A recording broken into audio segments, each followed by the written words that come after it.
We started with threat, we're ending with threat, we've come full circle.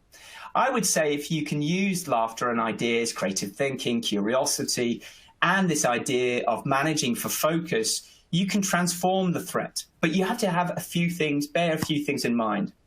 Do respect difference in your team. Now, if you remember this from the start of our webinar together, you might be in the middle there, but you will have people on your team that might be really much more happy with stress than you are, or much more worried about stress than you are. You need all these people. The ones in the red there on the screen might be people who just thrive on it. They're frontline people.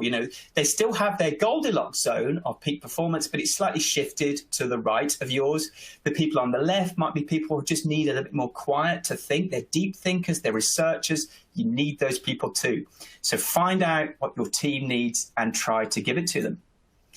And one of my final thoughts is the idea of gratitude. There's some amazing research about human gratitude, what it does to us. It's shown to be one of the few things that can actually raise your level of happiness just slightly as a person, and can also make you more positive and productive, which is what we're aiming for here. So one thing you can do personally is you can keep a gratitude diary. Just note down 3 things during the day. It can be anything that you're grateful for. And this is the idea of reframing. What have I still got? However disrupted and changed my environment is, what do I still have? It could be just a walk, your relationships, really, really simple things. And if you want this in a bit more business type language, what are the opportunities your team still has? How can you serve your customers better through this disrupted time?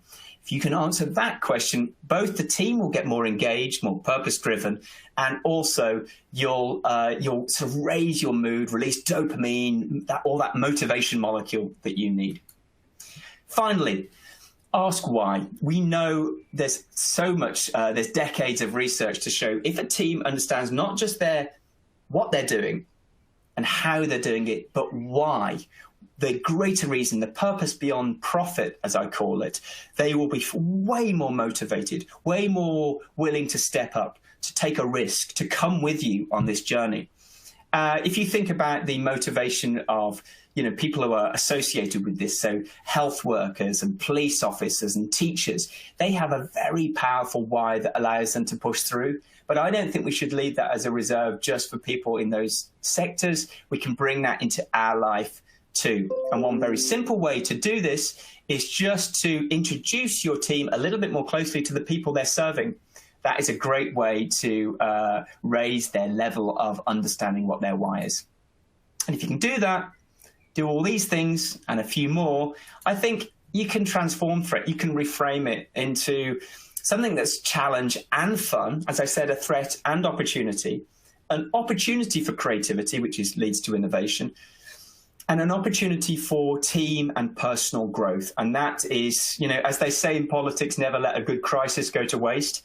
That's what this can be for you. So I really hope you enjoyed this half an hour together. I certainly have enjoyed sharing just a few of my ideas with you. As I say, a lot of the work in this webinar is collected in the Human Edge. Please consider that as a resource. And also, if you like this, do reach out to me on LinkedIn, particularly. I'm very active on that, and I'd love to continue the conversation. Thanks to RSM for giving me the opportunity to deliver this to you. I hope you've enjoyed it. Thank you for listening, and good luck with yourself and your team.